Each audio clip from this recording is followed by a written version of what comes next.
What is going on, guys? Welcome back to the greatest podcast in the world. True story. You know who this is. This is the truth. The dad bod god, the bald, the beard, and the fucking beautiful Piers Austin. And tonight we got a special one for you guys. We have the one, the only, the beautiful, incredible Miss April Hunter in the house. And we're going to get into it right fucking now. Break it down like this. And I was like, really? Like,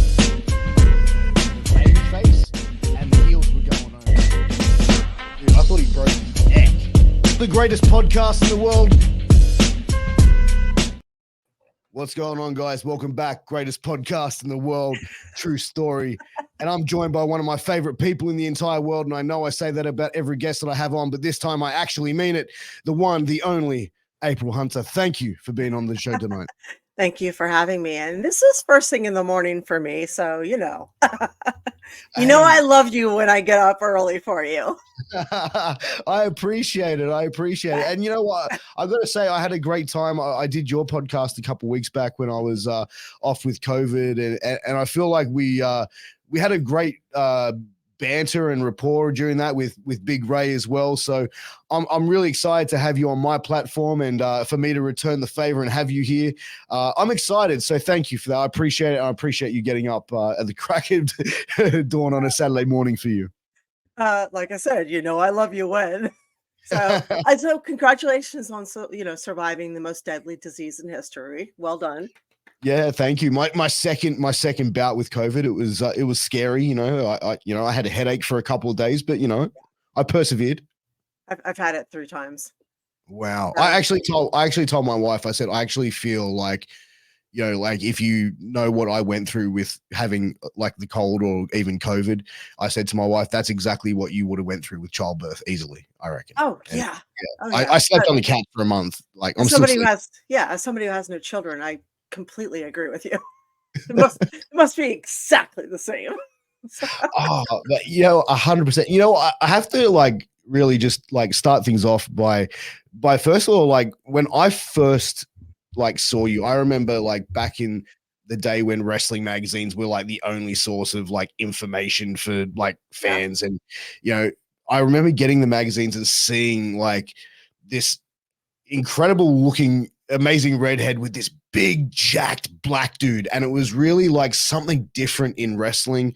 I feel like at the time, because you really didn't see now, I feel like in independent wrestling you see intergender wrestling is just almost it's just happens. But I feel someone like yourself and even Lufisto back in that era were really the pioneers of it. And if they didn't have two amazing workers like yourself and Lufisto to really catapult it, I don't think it would be what it is today. Thank you. I appreciate that. I agree. We did a lot of things that literally kicked open doors for women. I'm not sure that we get the credit for it. So that's really appreciated. Thank you very much. And my body feels it every day. So I'm always reminded of it, even if the girls today don't know. So there you go. Yeah, for sure. What was it like back in that era? Because it was kind of like wrestling has always kind of been a boys' club. And I can imagine, you heard the sort of stories with, China when she was coming up, those guys that were I'm not doing that. And she was bigger than a lot of the guys back then as well. Did you face that same sort of, roadblocks when it was hey, we got this idea, and some guys were yeah, I'm not putting you over like that. I'm not going to let you get one over on me. Yeah, well, yes, I did. The guys were either super great about it, they thought it was fun. They're yeah, I'll sell my ass off for you. Or they were not happening. Let's do it this way. So it seemed like it was either or. It's a team thing once you get in the ring. As Sure. I was trained by Killer Kowalski, so he had several sayings. The only 4-letter word is can't, and another one is if you get the entire match over, everybody gets over. So a lot of times people are so intent on getting themselves over, the whole match doesn't get over. So That's how I was trained. So if Mm, somebody there who was a veteran had a better idea, I was trained to pay attention to that and mm. learn from it.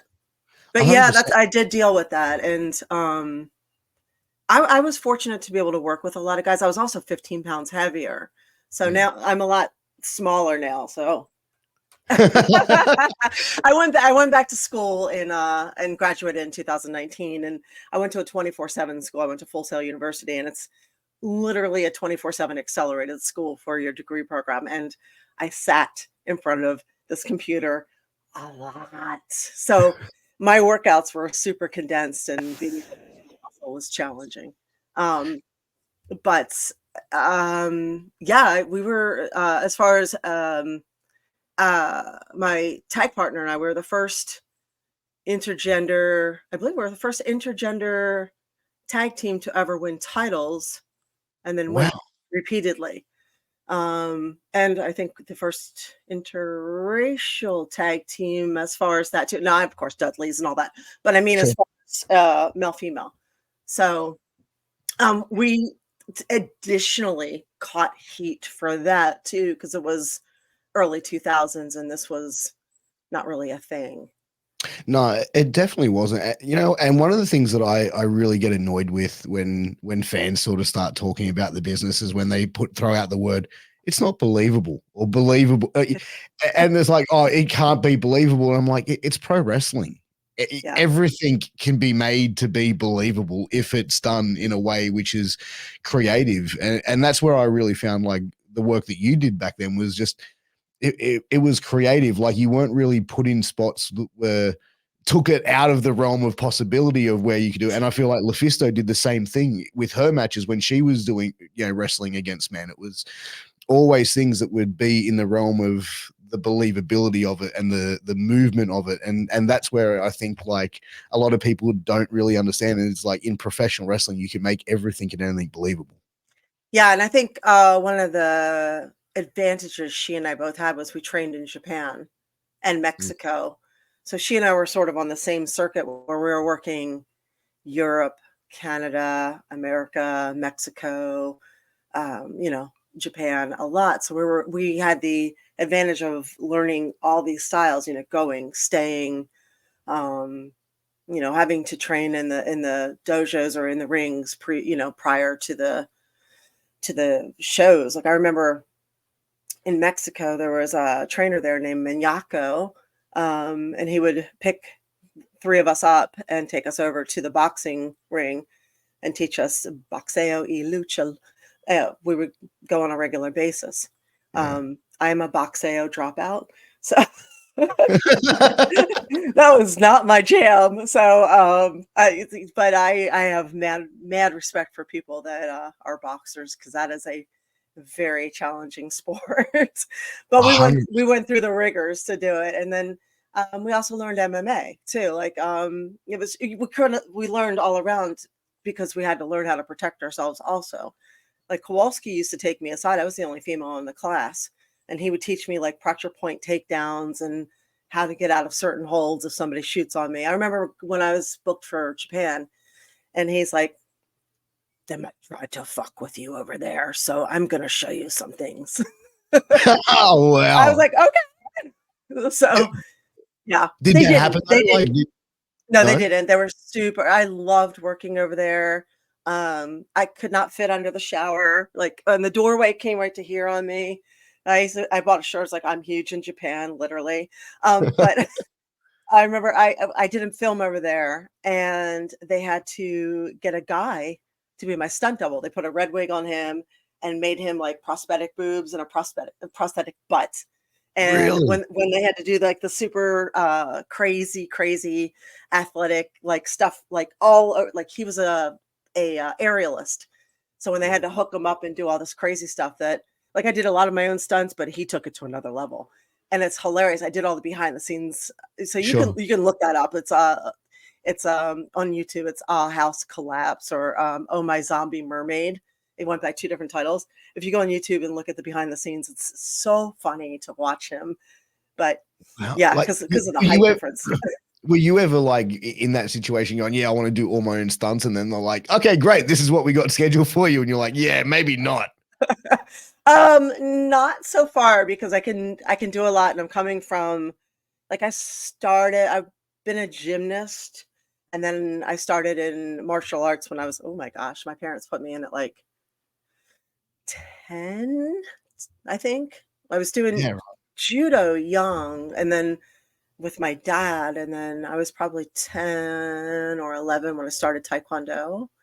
So I've been doing it kind of my whole life, so I'm able to do a lot, but not a big fan of falling from like high places. sure, yeah. Not a big I fan can of that. I can Not a imagine. big not a big fan. So, Hey, I'm like 5'6". I stand on a step ladder to get something out of a cupboard ooh, high, and I'm like, yeah, no, I'm not. I don't fuck with that. yeah, I mean super high places. So that was like all him. Like, you go ahead. Um, yeah. So training with Killer Kowalski, like, one of the absolute legends in the game. How, like, was it intimidating, like, first going in there and starting to train with him? Like, I can imagine that, because he would be a pretty intense guy, right? He was. I think it was the idea of it Mm. was intimidating, but once I got there, he ended up being kind of like a second dad in a way. Because he really was a great guy, and he really cared um about a lot of us. I was, like I said, I was the only female there, so he was very uh kind to me, Mm. and made sure he used to kind of oversee, make sure I never did a show that I didn't get paid. So he would make sure, even the very first show I did, you know, we got $100 to do student shows, which was kind Wow, of yeah, I was that's pretty so, good for a student show, though. oh yeah, especially back then, or people were getting nothing, or 20, 25 bucks. Um, so I got spoiled. And because of that, I got a reputation of being difficult to work with because I always want to be paid. I was like, hey, dude, it's professional wrestling, not wrestling with friends. So the professional means you get paid. It's not 100%. amateur wrestling. So fucking pay me or I'm not coming. So But you know what? It's interesting though. Like, I feel like but when you hold yourself to a high, like, to that standard, automatically you're hard to deal with. Like, I've had oh that yeah, here. especially as a woman. But I've had that here in Australia, and like a promoter tried to book me. I go, this is my fee, and they're like, but anyone else who does your role charges this, and I'm like, well, I bring X, Y, Z, and I Exactly. also have this amount of experience and have crossover in others. You know what I mean? Like, that's why I'm worth this much. And Yeah. like, for the most part, people will go, yeah, I see it and whatever. But it's like, Yeah. but even then, there's like, oh, well, could you do it for this? No. You know what I mean? Yeah. Because I feel like They know don't your respect value. creatives. No, but if you know your value and you stand by it, whereas like I feel like in wrestling, especially, people are always trying to tear that value down. But Yeah. they want to Well, save I'm money in their always own like, well, all right, you don't want to pay it. Go find yourself another Playboy model with huge tits who can do what I do and is willing to take the bumps I am. Have at it. Yeah, I mean, I don't And think they would have who's been much on the. TV and has the following I have. Go for it. Mm. Do you still feel like? Do you still cop that at the moment though? Like, do you feel like they still try and sort of negotiate that down with you? Mhm, mhm, and now now I'm mostly dealing with Comic Con. So I've worked with a lot of I do a lot of comic book modeling. I always have. That's where I originally started. So I work with Mm. a lot of Marvel, DC artists, Boom Studio Comics, independent artists. So when you see some of those comics out there, that's me, and I still work with them. So I do a lot of the comic cons, horror cons. I do horror films, and so I get invited to a lot of the shows, and it's, oh yeah, it's still that promoters be promoting. So 100%. yeah, Yeah, yeah. they're all this, The only yeah. thing they're promoting is the money in their pocket. So Yeah, my favorite is, we want to have you in, and we're just gonna, we're happy to give you a table. I'm like, and It's almost like, yeah, you're welcome for the exposure that you don't need. yeah. Well, they expose. Let my power bill company know Mm. that I got exposure, and that's how I'm gonna cover this bill. Yeah, So that I that worked last weekend for exposure. I know my electric bill is $405 here in Florida, but I've been Here's my told by exposure. I've been told by one promoter, oh, you know, you're highly sought after. I go, great, yeah, I'll tell my bank when the mortgage comes in. But hey, I'm highly sought after, you know. No. So yeah. Yeah, Uh, the fans will do it too. They're like, "Can you send me some free stuff?" I'm like, "What do you do for a living?" Like, "Oh, I do construction." I'm like, "Can you work for free on my house? mm. Maybe we can do a trade." They're like, "Oh." I'm like, "Oh." But yeah, I mean, but the thing is like even when it comes down to like for creative people as well, like I've had friends that own recording studios and stuff like that, and then they have friends that are musicians. It's like, yeah, like can't you, I just come in and you record for 6 hours for me as a favor? It's like, no, this is my bit. You know what I mean? Yeah. Sure, like you know what I mean, or like a friend. I remember having a conversation with a friend of mine who had a prominent musician coming in, and another friend said, "Oh, can I come in the studio and meet him?" He's like, no, dude, like I don't, you know, you work for Coca-Cola. I don't say, hey, can I come to your like sales meeting on a Monday morning? Like that's exactly the same thing. Yeah. Yeah, absolutely. It's all around. I have friends who are artists who are constantly undermined and undervalued for their work. Like people will just, hey, can you draw this for me? Can you do this for me? And then want to not pay them or pay them like almost no money. And it's like they just spent like a week doing a portrait of your child and you want to throw them, $25. It's like, come on, you know? I mean, it's absurd to the point where, like I feel like even you know a lot of these people, you got to look at their mental stability and go like, do you not understand how the world works? Like what level of special are we dealing with here? My face is what mental stability anymore. It's like it seems like it's there's like this how do I put it? This plan to destabilize our mental stability that's been in the works for a while. So mission accomplished. Mm.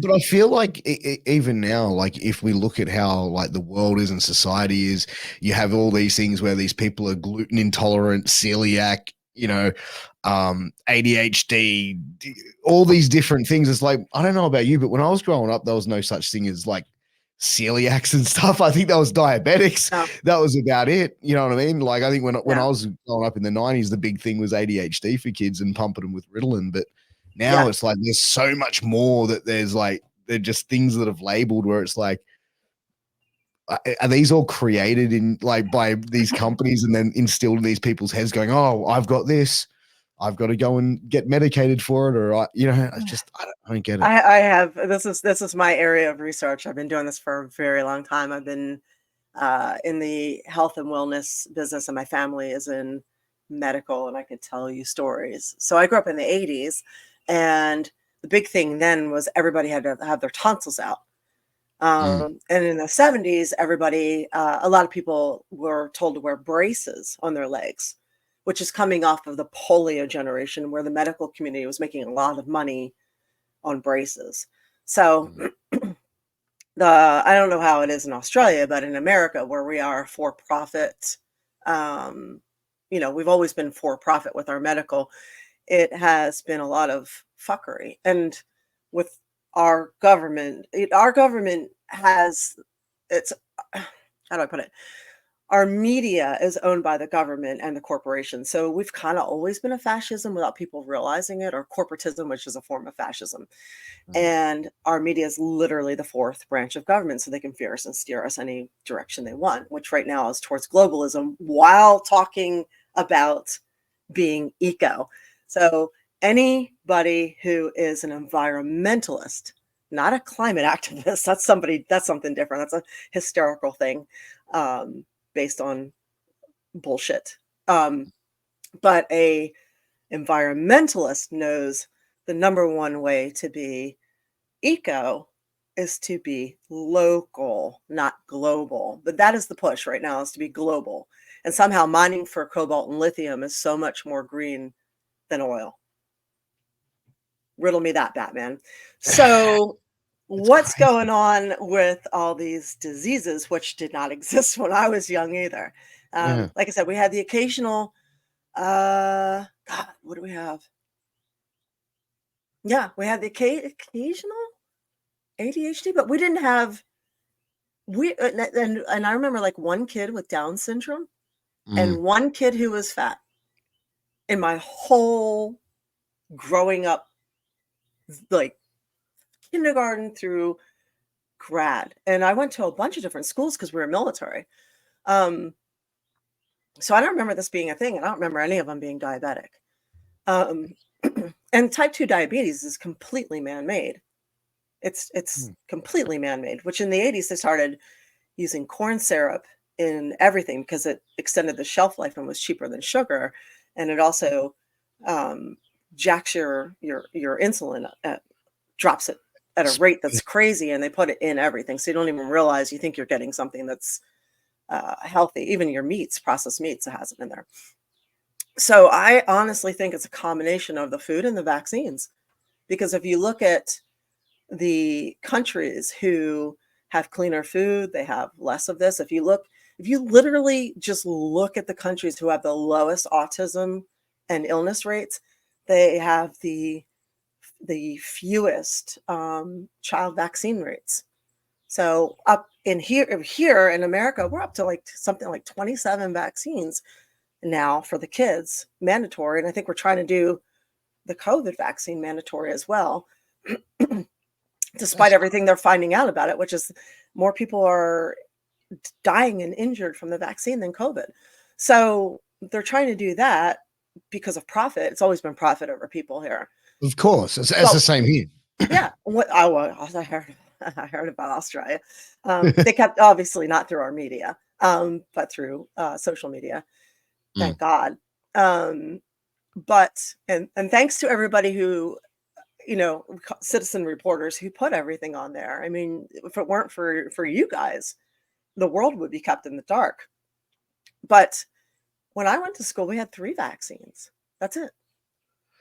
I, So, I, I mean, so much changed. like I think when I went to school, we had like you got one every like year or something like Yeah, that. one. You'd go and get your needles and stuff like that. Like I remember like the whole vaccine thing, like when it was launched here and they were really pushing everyone to go and get it. And like they were doing like a percentage of like, once we get to this percent of people vaccine, we'll open up lockdown, like lockdown will start reducing. So everyone went out and got it. And I remember like I got like the not the Visor or one of the vaccines. And I'm like watching the news the night before. My wife's like, yeah, you got to go and get it. And I'm watching the news. It's like, yeah, like men who get this vaccine, but between the ages of like 35 and 45, which is the age bracket that I'm in, yeah, they're the most likely to die from this vaccine. So the day I'm driving up to get this vaccine, my wife's going, just go and get it. I'm driving up there going, man, no, I'm probably not going to see my kids up there. Like, I'm thinking the worst, bro. Like, you know what I mean? Like, I'm going in there, like, Oh, going, man, man. like, you seem really nervous to get a needle. Like, you've got tattoos. This shouldn't be. And I'm like, yeah, like, I'm It's scared. yeah. Like, but it freaked me the fuck out. And I'm not an an easy person to freak out with that shit, you know? Yeah, Like, you're talking about the most recent one, right? yeah, this was probably when the first vaccines came out. Yeah. So like this is a couple of years back. Yeah. Oh, yeah. Yeah, I had a sorry, I'm shifting around. I've got a lower back injury that's acting up, so, like, if I shift Good. around a little bit, it keeps it, when I said still, it starts acting up. Yeah, I remember I was working with some people in the medical community and, frontier doctors, and, they were touring around and doing a lot of, they were censored. And Mm. I was, people would say follow the science, and I said follow the silenced. So I was, between that and being able to read some of the medical journals and medical papers coming out of some areas of Europe and Japan, and I was seeing a lot of stuff that was very, very, very alarming. And I kept warning people, and I had my Twitter shut down for a year. Uh, Cheap plug, April Hunter. Um, Real April Hunter Really? on Instagram. So yeah, I had my Twitter shut down for a year. I lost friends. I was called a conspiracy theorist. I was wished death. I can't wait till you die from COVID. Different things. I was called every name in the book. But I said, it's like, and I have a friend who works with Moderna and does the trials. Mm. So they were feeding me some information about how they, uh, how when they didn't get the results they wanted, they would just go back and try again, or they would um, clean up the information. And that she said, look for the missing dates, the gaps, and look for this number on the FDA page. And you know what I mean? There was a lot of, it's funny, wrestling afforded me a lot because I ended up making, from tours, I made a lot of contacts around the world. Mm. And my information didn't come from the internet, it came from word of mouth on the street.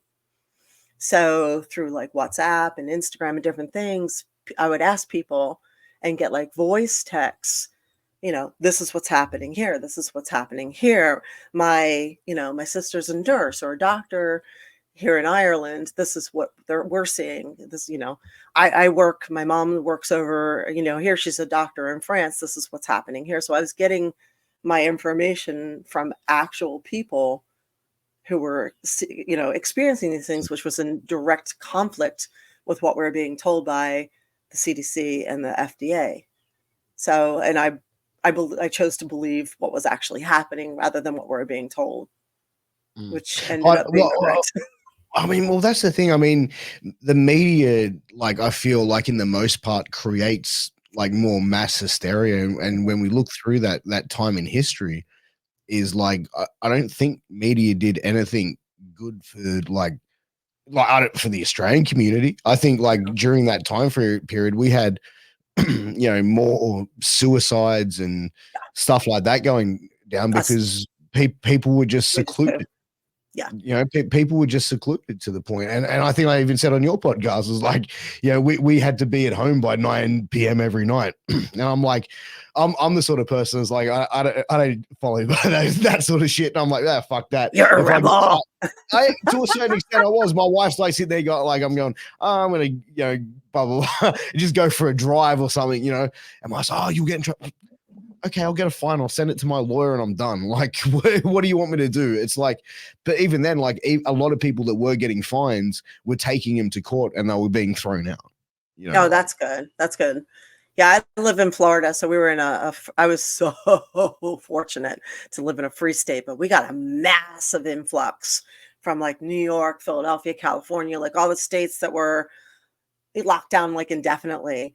We kind of tripled our population, which raised all our prices to like New York and California levels. So it's been challenging since because people can't find housing that's affordable anymore here. But that said, I'm still glad we stayed free and businesses stayed open and people were given choices. So nothing was mandated, not even masks. And a lot of people chose to wear them and do that. But for those who wish to stay safe and healthy, there is another option that most people don't know or talk about.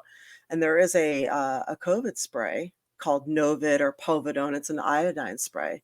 And it works. I've done lots of Comic Cons and flights and wrestling with it. And it's you can find it on, hopefully you can find it in Australia. I know you can find it on Amazon here. It's hard to find in stores, but you just use 2 sprays on each side every 6 hours. Do it before you go into a closed building or a crowded situation, and just make sure you're using it every 6 hours. And you can also use some Listerine with the alcohol or an alcohol mouthwash if you want. But the Povidone is working really well.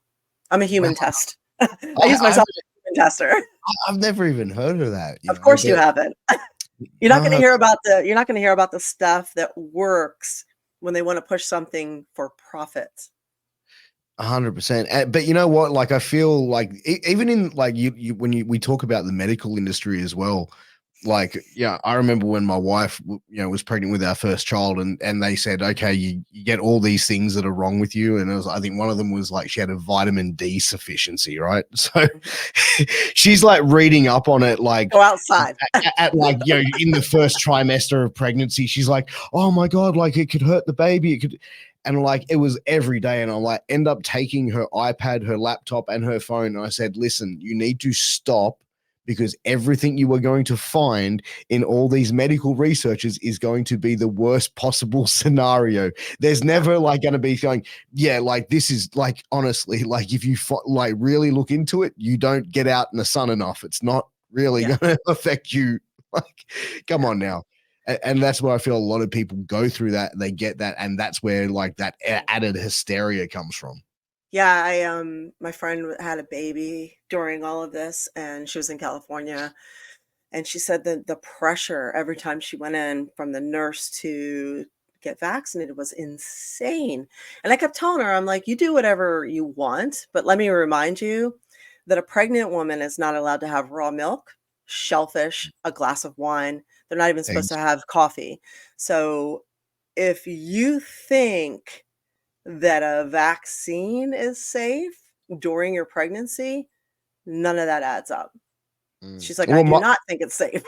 well, my wife, she was like, we had our third child by then, the vaccine, and like she was breastfeeding at the time, and that was one thing we were like going through, like, is it safe? And they were saying, no, you should get vaccinated because even your breast milk will then vaccinate your baby. And we're like, well, that's the thing, we don't know what this is, Yeah. and we're gonna have that pumped into my wife's system, which is then eventually going to be pumped into my baby system. So Yeah. we were like, and we held out for the longest time as we could with her. So Good for you. yeah, I mean, it's one of those things, but for the most part, I think the government really learns a lot from professional wrestling on how to work people and just, Oh, you know, absolutely. News is not meant to inform, it's meant to inflame. So you come Mm. away from news feeling emotional, frustrated, angry, they've done their job. Because if it was informative, you would feel empowered. So Yeah. that's what alternative media is now. That's the new news. Well, I think as well, like alternative media also wants to have, like, people want to see a car crash, they want to see the excitement, they want to hear the juicy goss, Oh yeah. what's going on in the world. You know what I mean? Like I do podcasts with people here in the Australian wrestling scene that have got juicy shit to say. Like I could Yeah. I could interview the same sort of type of people who go, hey, it was my dream to be a pro wrestler. I went and signed up and gosh darn it, now I've lived my dream. But like those are the same conversations, but the people that actually have more interested stuff to say, people want to hear from what they've got to say. Oh yeah, for sure. And you have to remember, like, news has sponsors that they have to. The We are definitely like humans are geared towards a negative bias. So you watch a train wreck, you will sit there and watch that train wreck or that shooting or whatever, and they're going to play it, over and over again because that attracts people, and that's what the sponsors and the ads need for revenue. So when you see nonstop shootings and nonstop wrecks and nonstop, you know, crying moms equal ratings. So Mm. that's how our news works. So you go outside in America and you hear crickets and see trees blowing, but according to our media, all we're doing is shooting each other. Mm. But that's the thing, like when you see that, from like the other side of the world, and you see like the American stuff, and you hear Mm, about school mm, shootings and people yeah. doing that sort of stuff. Like my wife, who has traveled to the I would States, I would never let my anybody come to America based on our media. but that's the thing. Like my wife, who's been to America like 100 times, been to New York, and she's like, "Oh, we've got to go to New York. You would love it. I got to take you to here. You love." I'm like, I don't want to go to New York. Like that seems like there's shootings. There's fucking, you know what I mean? Like I've got Big Ray sending me photos of some guy taking a shit on the side of the train station. Like, come No, on. you can skip New York, but there's other places, There's Oh, for like sure. Boston. Boston is great. There's parts of California that are, beautiful. I mean, Florida is fantastic. Texas is beautiful in a lot of areas, especially, the Dallas area. And it just depends on where you go. Louisville, Kentucky is fantastic. I mean, just where do you want to go? North Carolina, the mountains, the Blue Ridge Mountains. I mean, you know. Yeah, I'm definitely like I've been over there. Like Upper Michigan, Upper I've been Michigan. I've been to Hawaii, Oh, but yeah. that's but I definitely will be coming over the States probably in the next Yeah. year or two. So like I think I've promised my wife a vacation over there. So got to make it happen. So Whether we bring the three screaming kids or not, it's a different story on an Take the break. international Take front. the break. Oh, absolutely. But like one of the things I wanted to ask as well, because like you were actually like one of the original NWO like girls with that came in with Scott Steiner, was it? Like when he first Yeah. started doing the Big Papa Pump gimmick. How did you get involved with WCW at the time? Playboy. Um, I was in the same issue as Kimberly Page. Mm, So they saw me and they were looking for basically they were looking for kind of for eye candy for ratings. They mm. recruited a bunch of us. We did an interview. The interview consisted of, "Hey, what do you look like? Spin around. Let me see what your butt looks like." You know, that whole thing. They hired 5 or 6 of us and weren't really sure what to do with us. As far as a handful of us, we popped out of a limo as gifts given to Scott Steiner for his birthday, meant to wear him down before his match so that the opposition would win. So that was my debut. So Yeah, wow. NWO ho. Whoop, Yeah, whoop. how was it? Because like during that time, like in WCW, you did like I feel like WWE went. I Exhibit. feel no, but I was gonna say I feel like WWE really went heavy in that sort of The the bar Attitude and Era. panty style matches, the Attitude Era, where WCW almost were like they were reluctant on to sort of like releasing the trigger on that. How was Yeah. it backstage, like coming in and filling that role? Messy? It was well, I mean, it was organized chaos, but no, actually there's no organized. It was chaos. Mm. So back there they didn't know what to do with people. Like you'd come in, uh God, how do I explain? You're asking overall, the overall general feel? Yeah, just the general, going in there because like that's like a Completely huge. disorganized. Completely disorganized. I like just completely disorganized. They didn't know what to do with people. Well, that's why so many people walked out at that point. We had, at that particular time, you had, Benoit and all those guys walked out. Bret Hart left. These were guys I was working with or seeing on a regular basis. Mm, Um, you had on the wall, they would have the match and pre-taping list and what time. So you knew that, you go, you get on, go, there's the makeup artist or two there. Go and you get in your makeup and plan for your pre-tape at the appointed time.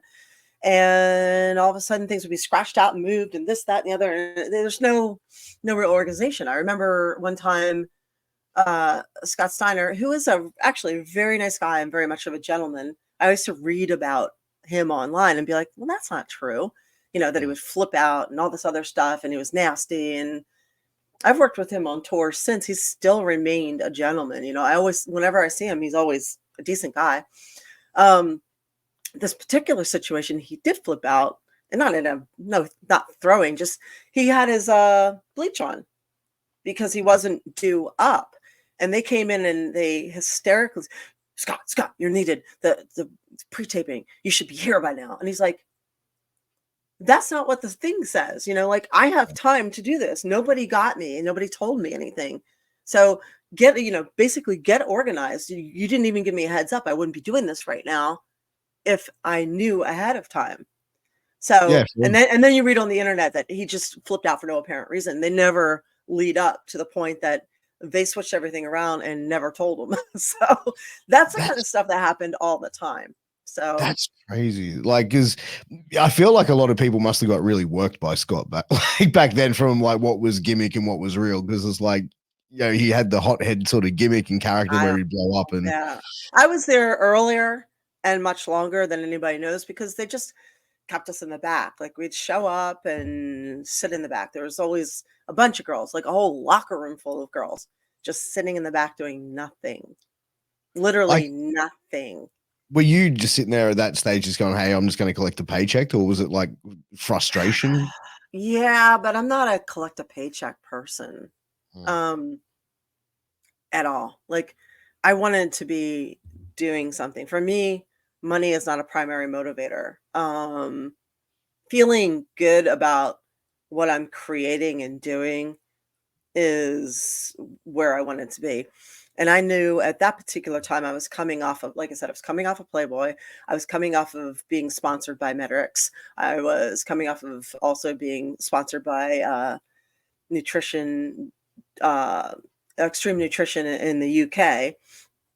And I was getting offers for like the Iron Man swimsuit edition and all these other things and more comic books. And I was not able to get over to LA or England to do these things because of my schedule with WCW. So eventually I asked to leave because they weren't using me. I remember taking Terry Taylor aside and I said, hey, listen, if you guys aren't going to use me, I'm not interested in pursuing this anymore.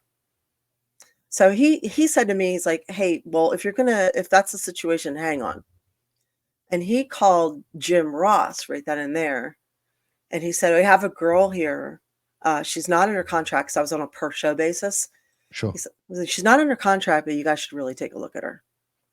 So WWE was coming into LA for WrestleMania. And they flew me over the day after to meet with their writers and meet Jim Ross and everybody. And after that, they're the ones that sent me to Killer Kowalski's. And in the midst of all of this, everything fell apart. ECW, WCW, like all of it fell apart. And I got lost in that shuffle where WWE is like, oh, who do we acquire? Who do we let go? What are we doing? So I went to Japan.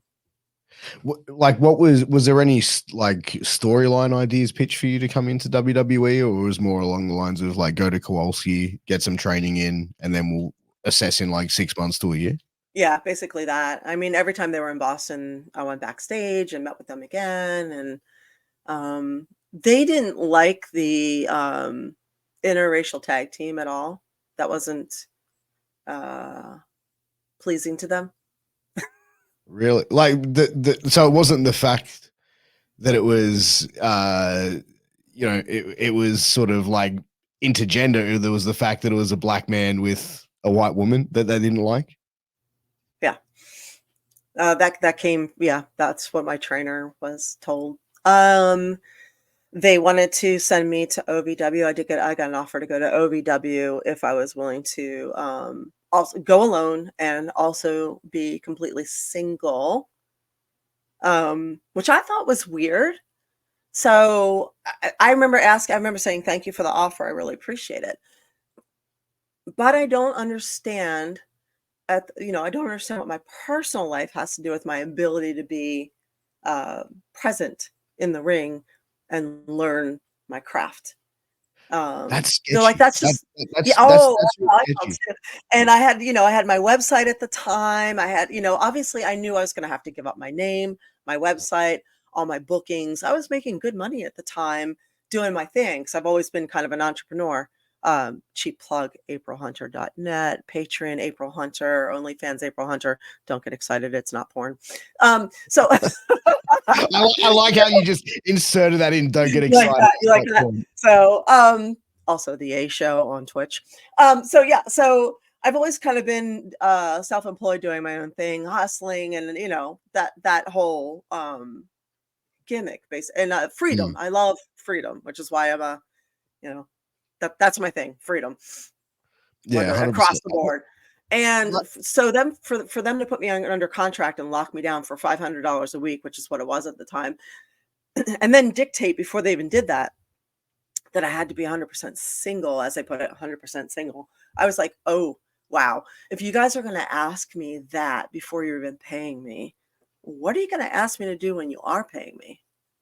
Yeah, like that, as I said, that seems really sketchy that anyone like anyone hiring you to do a service, which for wrestling or entertainment values or whatever. Oh yeah, by the way, we need you to do this, but we need you to be single.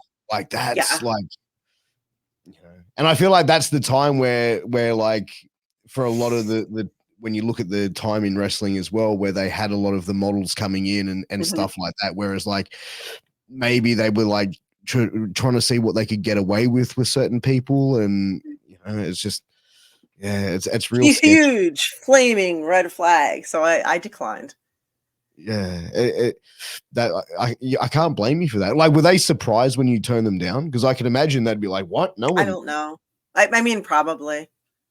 I mean, why? I mean, probably. So, I mean, they Mm. kept inviting me back. I did another camp, not a camp, but a tryout. They wanted me to, when they were in Connecticut, they asked me to come back to Mohegan Sun for that one.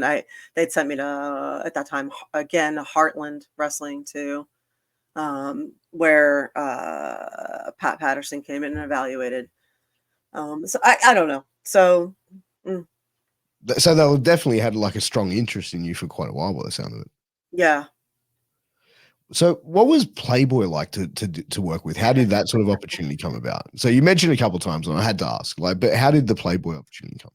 Well, Playboy's not that as relevant now, but back then it was. Mm. It's kind of like being a top influencer now. But I was on the road. I was a burlesque entertainer touring and headlining various clubs. And I was home for Thanksgiving. I had submitted to Playboy. Here's the never give up story. I had submitted to Playboy probably 12 times, and each time I got a rejection letter. And it said, same thing every time, returning my pictures. While you are certainly an attractive young woman, we're not interested at this moment. And I heard this was the situation Mm. that happens, and you just have to have it, have it. I never took it personally. Like my look, my body, all that stuff is just my store, basically. So any critique, any praise doesn't ever it doesn't it's not personal unless it comes from Mm. somebody who I actually care about. So I would just put my pictures aside, mark it on the calendar, or mark it on the calendar to send more pictures 6 months later. Because you never know who's evaluating your pictures and what they're evaluating them against and Mm. what is in style that particular time. So kept doing it, kept doing it, kept doing it. And a friend of mine was in Chicago and then actually handed them my stuff. She went up there to do a tryout, and they, the credit to her, they said they weren't interested in her look. And she said, "Well, I have somebody," because they were looking for somebody fit, Yeah. and she was fit as fuck. So, so she said, "Well, I have somebody that you might like." So she gave them my pictures, and then they called me out of the blue and Yeah. literally Wow. said, yeah, they literally said, like, I had 24 hours. So I was, and it just happened that I was home in Philadelphia um, to see my grandmother for Thanksgiving. Mm. So they said, "Can you get to New York for an audition?" And I was like, "Yeah." So drove up there, did the audition. It was the same. It was the weekend. It was funny too because Boris Vallejo and Julie Bell asked me to come up at the same time, and they were in Pennsylvania. So it's like all this Opportunity career. just sort It's of just falling all into at this. once. I Yeah. was like, and I just happened to be home because normally I was out in like the West in the South. I was just happened at once. I was like, oh wow, may the force be with me. So went up and did the audition, which is this, series of Polaroids. There was a bunch of girls there. Went to hit Julie Bell and Boris's place. Got up on the pedestal, did all the poses and the series of weapons. Boy, did their place had a that was amazing. You go down in the basement and they're just the walls lined with all these amazing swords and weapons, and you just pose in all these different angles and things so they can shoot for their sketches. Went back, got called the next day. They're like, "Come up to New York City. We're going to put you in the Four Seasons and shoot." I was like, "Cool." So went up Uh, there that night, had the most amazing view of New York City. Next day, this super gay guy shows up and does hair and makeup. Super, super fun dude. yeah. Showed up. We did a gym. It was like somebody's house though. He had a personal gym in his not house, condo. Yeah. Yeah. So we, barbells and treadmills and things like that. And the amount of people on set was like, this is weird. So there was like a light for they don't do as much retouching as you'd think. You would think everything's airbrushed, Mm. but it's not as airbrushed as you would think because there's like they do a lot with lighting.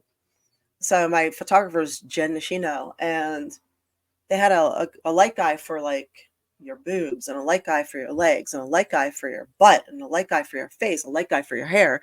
And then Yeah. they have a Nivea guy. There's like a dude that just puts Nivea all over you. And if you know Nivea, What a it kind rough of, job that would be. I know, right? There's a guy Like that gets what a there's a guy that gets terrible. paid to put Nivea on you. So Yeah. Nivea is like a miracle thing when you're shooting, which is kind of like oil, or we use Pam when we're shooting because Yeah. Pam doesn't absorb. It stays on your skin, it reflects back. So Nivea does the same thing. It's a very heavy, heavy lotion with it's very emollient with almost like a, I don't want to say a glittery kind of thing, but it reflects the light back. So water has the same appeal.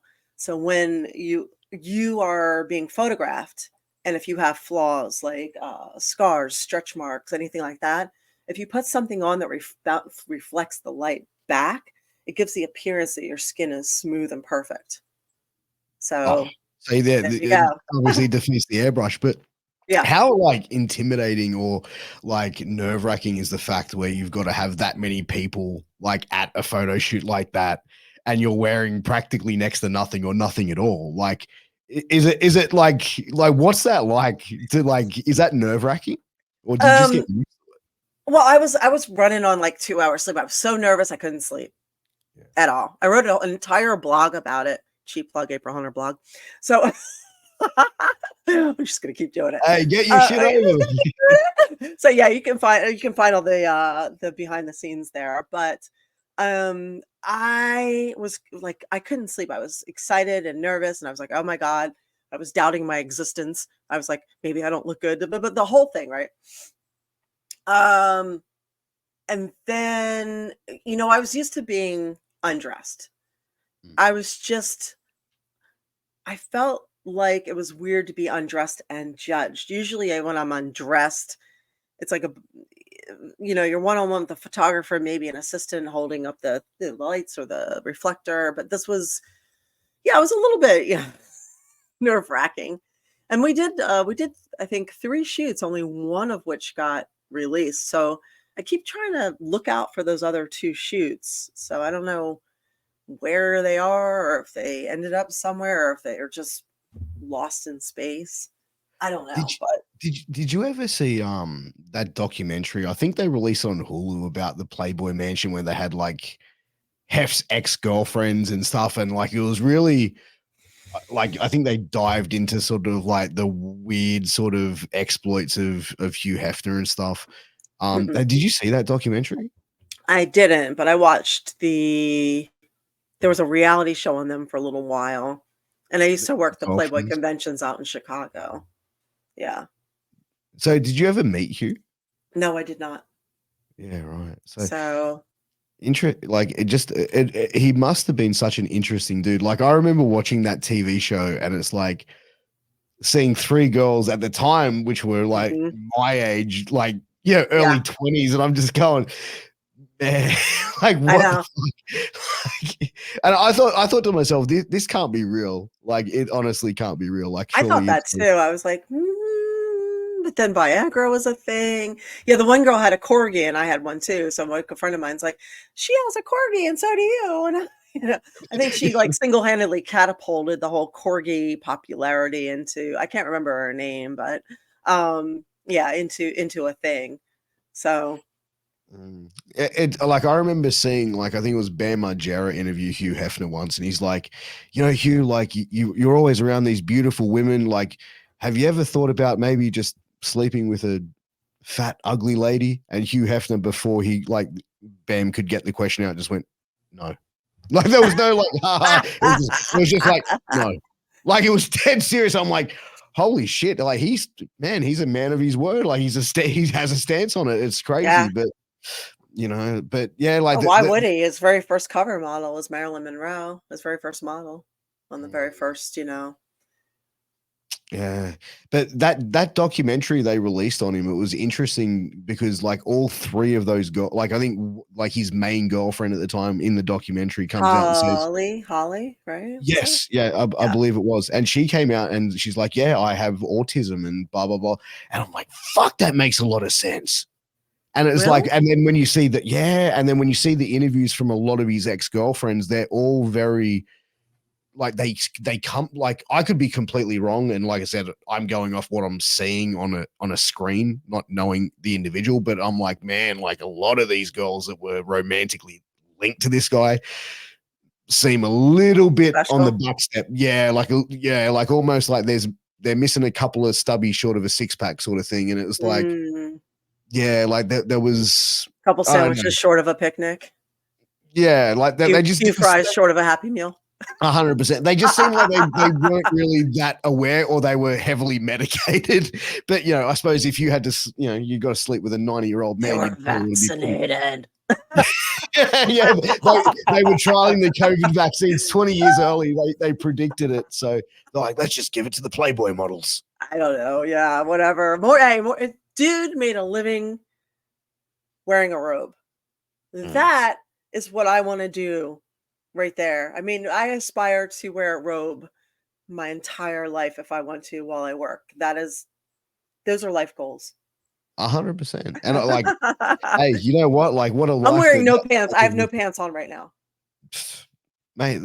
That's the beauty of being a podcaster, and doing it virtually. So it's great. Like it's funny though. Like I've done so many podcasts. It's like I just put a nice shirt on or something like that. I've got pajamas on. No one knows. Yeah, That's the beauty of doing what we yeah. do. Oh I always man. say the A show is a no pants podcast. So talking about the A show, how did, because I remember when you started that, you started doing that originally with Aaron Stevens, correct? Yes. Yep. So what was the whole premise was that your first podcast? Was that your first, like, is this Yeah. your first step into the podcast world? It was. Originally I was doing a lot of podcasts for other people as a guest. And I remember I did one with sorry, my brain is a little slow today. Vince Russo. And afterwards, Vince is like, you really need to have your own podcast. And I was like, I don't, at the time I was so busy. I was like, I don't think I have time for it. He's like, well, when you do, let me know because you should have one. So that was like, oh my gosh, 2013. So fast forward, 7 years, and 2020 happened. And Aaron and I went to school together. Like I've known him since he was 17. We went to Oh, wow. Kowalski's. He went to Kowalski's also, and we've remained friends. And he and I, long conversations, the whole thing, religion and all the getting to these deep conversations, and everything shut down. And he was living in LA at the time, and he's like, "This sucks." And I lost all my appearances too because everything that I usually flew out to was done. And I say, the things we talk about, we should maybe put that on a podcast. We're talking about events and what if and esoteric subjects and the big picture. Like I think this is happening because this is actually the goal. I said, why don't we should probably maybe put this on a podcast like everybody else is doing right now. Because I mean, like a whole rash of podcasts started at the same time. And I said, but it would give us something to do every week where we get our faces out there. It would be a regular schedule. We're not doing appearances right now. So he knew Ben Hameen Media, which of course is where Vince Russo was too. So everybody there was like super amazing with the right in. They're like, yes. So Great people. this is actually this is our third year right now. We just celebrated the 3rd year anniversary of the A show. So we started, and they say most podcasts don't make it past 19 episodes. And I guess a lot of them, we were coming in at the thick of it where there's so much competition. So we got an amazing producer, Colin Wysong, and Aaron was there for about a year. And then he got an offer to do the Fox podcast with Tyrus. but he was also at the time, he was a SAG actor too. And he was not real comfortable with some of the topics we talked about. Because I've got no filter, as you notice. I'm like, bleh. I'm And I'm the same way as you. Yeah. yeah, I'm like, bleh. I would just talk about all this, everything going on. And he was very concerned that some of the things we talked about were going to come back and haunt him with his career because Hollywood is so left and liberal. Mm. So he was worried about being associated with that. And I would tell him over and over again, I'm like, dude, we're on the right side of history. Don't worry. We're on the right side of history. We're helping people, we're warning people, we're saving people's lives right now. Yeah. Don't worry. This is in the time will tell. And when this all comes out, you're gonna be on the right side of history. And he's like, I think it's gonna cost me work. I think it's gonna cost me friends. I think it's gonna cost me. So when the opportunity came to jump, he jumped, and then Colin stepped in, and then and then when Colin got busy with his second job, Ben took over until I got Ray Hernandez, and we've been doing it ever since.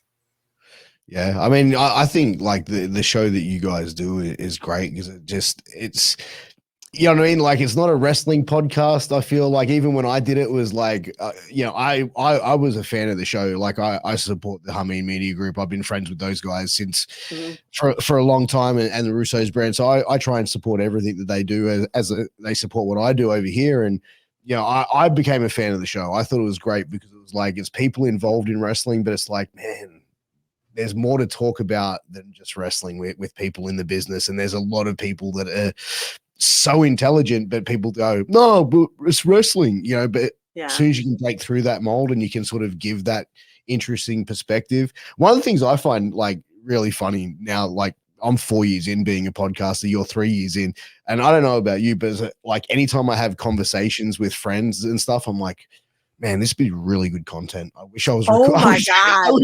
I wish we were recording this right now. All the time.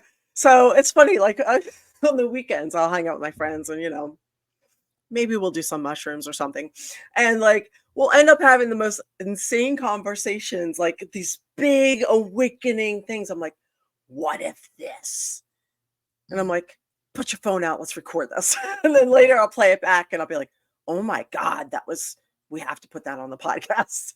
We have to sum that up and put that on the podcast. Well, that's what because I started doing my Thursday show. So like, obviously the interview show, but the Thursday show was more of me bringing on like a cast of characters of my friends and doing a variety show type of thing. And it was like, it all started from us being in a group chat talking, going, we need to do podcasts like this, where we're just like having conversations, having our opinions on something. And it's like, it's going to fire people up, or people are going to agree, or whatever it is. But it's like, we're having these intelligent conversations. Like, there's stuff out here we can educate. Discussions when no one's allowed to discuss. Yeah, that's our tagline. Smart is the new sexy. And we said, we're not left, we're not right, we're moderates who talk about everything. It's like a variety show. So we talk about everything, what's going on, how to live your healthiest life, how to live your best life, mental health, all kinds of tips. I mean, everything. So, I mean, like I said, I've been in health and wellness my whole life. So it's like everything from fitness and diet tips. We touch on wrestling, we touch on spirituality, we touch on metaphysical. We'll go to aliens, and we have, like, because of my weird eclectic career, we'll have on everybody. So I've had on like dream translators and Marvel artists and other pro wrestlers and spiritual healers and all kinds of stuff on there. So it's fascinating. And so it's a fun variety show where people have things to offer, and it's really interesting. Yeah, and I think as well, when you can offer something different that's different to what the normal content's out there in that particular market, you definitely grow, and you guys have definitely got a very strong loyal fan base that sort of supports it, as this podcast does as well, and that's the whole thing about it, is like, when you start this thing, you want to get a profit from it, but you also want to have like a hardcore fan base that is like that just hang for each episode it drops. Yeah, well, the podcast is the thing I profit the least from. I barely make any money. By the way, buy gold, aprilhunter.gold. So that's Wolfpack Gold. That's not me. They just set up a URL, but it does protect you. Um, Fiat currency is devaluating. Anyway, yeah, we finally got our first sponsor, and it's Congratulations. yeah, I know it's been slow going. It's been like I said, we jumped in at the worst time to do a podcast with so much competition, but I am like you, I'm super grateful. We do have a loyal fan base that's there every single week. And we've switched around a lot too. We started on like Tuesday afternoons and Tuesday nights, on Wednesday afternoons, on Wednesday nights. So now we're like Wednesday nights live at 7 o'clock at night with all the replays on Eastern time, and they have shifted around. And like for Valentine's Day, for example, Ray had a date with his wife, so we shifted to an hour earlier to let him go because Nookie is important. So 100%. Happy they wife, were happy there. life. Unhappy wife, Yep. look out for the knife. So they were there an hour earlier for us. So the fans and the viewers, they are freaking phenomenal, and I'm super grateful. But what the podcast does for me is it recharges my batteries. It allows me to give back and talk to people live and interact with them and have fun. And I love that because I don't know about your society, but my society is very work oriented, where we Mm. work. And I'm sorry, there's like landscaping going on out there, so if it's No, noisy, I it's all good. apologize. I don't know. Um, my where I live, everybody's like, for some reason, there's this big merit in working too much and sleeping too little, and um, you know, everybody's a victim and loves to talk about how sick they are and what their issues are, and it's like I'm I don't know if it's from spending a lot of time in Europe or um, being part Latin or what, but I'm like, fuck this. Work smarter, not harder. So there's a big emphasis in my life to make enough and do it the best way possible, but also have enough time where I'm enjoying life and seeing my friends and going places and doing things. And part of that is, doing things that are fun because that's what Mm. recharges everything for me. And the podcast is part of that. So, 100%. And I feel like, podcasting, is one of those things that's got to be a passion project mhm, for you to really be able to do it. And mhm, I've always, like, for me, I've found probably, for podcasting is a way now for me to get, like I said, I can go live on my platform and just talk to my audience and get a bunch of stuff off my chest or vent mhm. about a certain thing, and the audience is there, and I mean, it's almost like it's its own therapy session in its own way as well, because you could have get to sort of get it off your chest, and I don't know about you, but do you, like, for me, like, it took me the longest time. I was always like, I don't want to sort of ruffle any feathers, I don't want to get canceled, and then it's like probably the last 6 months I've gone, fuck it. You know what I mean? Like, I'm 42 years of age, like, what are you going to cancel me from? Like, fuck it, I'm just going to be me. And you know what? And I feel like when you can be genuine like that, and I feel like you are very genuine, very raw on your podcast, and I feel like that's why your audience has such a strong following for you, because it is much like this. No bullshit. It's straight out. Like, there's no holding back. It's like what you are thinking is what you're going to be saying. Yeah, no, we just went for it right away. We went for everything from the news to pegging. Hey, oh, We didn't hold anything back. We do a lot of relationship advice too. So like and psychology things. That was one of the things in my classes. I took a lot of psychology classes and I counsel. So I listen to people and every week there's always like something. So it's like, okay, how do I do this? I'm like, well, I'll suggest this. So yeah, we just go for it. I have no filter. mm. Oh, it's funny because with our Thursday show, like, I've had like my producer like doing that with us live, and I'll sit there and I'll say something, and the reaction from like their faces, like when the words have come out of my mouth, because I'll be sitting there and I'll just be like cooking, vibing, whatever, and I'll just say something so outlandish, and these guys are just like, uh, what the Mhm. fuck was that? You know what I mean? And Yeah. I was like, if I got the reaction from you, I will get it's the same reaction from the audience. Mhm. And that's the thing. Like wrestling, get a reaction. Well, you know what though? There's so much fakeness out there. Mm, On the internet, people are presenting a manufactured fake side of themselves that is filtered, whether it's everything's filtered or, it's curated and edited. They edit what they say and yeah. they're filtered to the hilt and they're sponsored and trying to push something. And it's like, just when people are real, it's nice, it's refreshing. Like, just fucking say it. And I laugh all the time when people are like, do you have to use swear words? Yeah, because it makes you sound dumb. No, it doesn't. People who use swear words are unedited, Mm, so it doesn't negate their vocabulary. It's the salt and pepper of the language. So, exactly right. It's the flavor. It's the sizzle. exactly. So if you're offended over swear words, you have bigger problems to contend with when we're talking about a bigger issue. So, because generally intelligent people are not incapable of being intelligent because they swear. They're Mm. also uh, they tend not to be liars or editors, so they don't edit themselves. So I think for me, I don't trust people who don't swear, just like I don't trust people who don't like dogs, so, Uh, you or know rather what? that my dogs don't like. But you know what? I'm the exact same way. Like for me, like my wife, so many times, like we'll go out for like dinner, or we'll be going out with like her friends or something like that, and we'll have the conversation in the car. She'll go, "Babe, listen, like I work with these people, or these are like our kids, school friends' parents. Maybe like just Dial it back. yeah, dial it back a little bit." And for the most part, I'll sit there and I'll try, and then I'm just like, "Brr," and then my wife's just like, oh, fuck. Yeah, So, but hey, that's love when I can embarrass her so many times and she can still keep taking me out in public. I'm yeah, doing something right. So yeah. but I yeah, hear I you.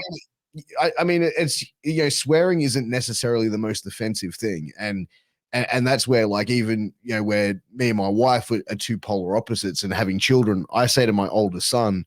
Like he swore in front of my wife. My wife's like, blah, blah, blah, blah. You got to talk to him. Okay, cool. I sat down and I talked to him. I said, listen, you're 7 years old. Okay. Oh, You yeah. want to, and I said, you want to swear, you want to say something, you can say whatever you want around me. You can swear, you can drop any word in front of me. It's fine. I said, the only thing that I ask you not to do is do not use that language in front of your mother, your grandparents, other adults, your siblings, your friends, or your teachers. He said, but that's everybody else. I said, exactly. I said, because it's not, I said, because it's not appropriate Only for you me. to say Only things like me. that. No, but I said, it's not appropriate for you to say things like that in front of people Yeah. at this age. However, I'm your dad. You can say it. I'm going to give you a pass. And he sat there and he looked at me. He was like, fuck. And I'm like, what's wrong? And I'm like, what? He goes, I was just testing. And he'll do it out of random. Like he'll just come up to me and go, bitch. I'm like, what? Bitch. Yeah, but to him, it's like he doesn't understand the context on how to use it. So it's like, okay, if you want to say it because you think it's funny, then just come and say it to me, and I'll have a giggle and I'll give you your reaction. You don't have to go and do it and stuff like that. And he gets it, and he's 7, so. Yeah, my dogs will swear at me. So I have those little buttons that they step on. And Oh, really? I have a corgi and a pit bull mix, and I honestly thought the corgi would pick it up quicker because he's smarter. But Yeah. like if I'm late to something or I come back late or feed them late, my pit bull will go over and step on, it's like outside, cookie and treat. There's different ones. And my pit bull always finds the ones like bitch, bitch, bitch. I come in late. I'm like, hey, how you doing? Runs over, bitch. I'm like, wow. I Even if actually, I mix them up, he's like, bitch. oh, I love that. It's funny. I had my daughter, like when she was like like she was 3 years old and she was like had a tantrum once. I was getting her something ready, and I said under my bed, and I go, "Oh, you little bitch," and like she heard it, and she's like, "I ain't a bitch, you a bitch," and I'm like, "What the fuck?" Like, no, you're a bitch. And my wife comes down, she's like, "Are you really having this conversation with a 3-year-old?" I'm going, "Hey, yo, where I'm from, you don't call me a bitch." She's like, Oh my God. That's yeah. hilarious. I got worked by my kid. What can I say? But That's like funny. you know what? We've been going for an hour and 15 minutes. April, I really appreciate you coming on. I feel like we could seriously sit here and talk for like hours. I definitely want to get you back on another time because I feel like this conversation's been incredible and I've really enjoyed it. But before we wrap up, can you tell everyone where they can support, follow you? Again. You've dropped a few hints throughout this episode, but once more, just let everyone know where they can find you and where they can support the A Show and also April Hunter. Awesome. Yeah. If you're on Instagram, I'm easy to find. It's Real April Hunter. Twitter is April Hunter and Real April Hunter because when I was banned, I had to open that second one. I'm at aprilhunter.net, Patreon April Hunter, and OnlyFans April Hunter. If you are looking for over 18 cosplay content and fitness content and even wrestling content. And the A Show is on Twitch, Rumble, and YouTube. On YouTube, it's on April Hunter, my YouTube page. Twitch is, the A Show. Rumble is the A Show. So I would love to have you join us. We have replays, and that's basically where I am. Man, I appreciate you so much for coming on, and thank you for getting up early to come and talk to me. April, you're the best, really. So thank you for having me. My pleasure. Guys, greatest podcast in the world, true story. We'll catch you again next time. Take care. All the best. Mwah. Peace out, bitches. Break it down like this.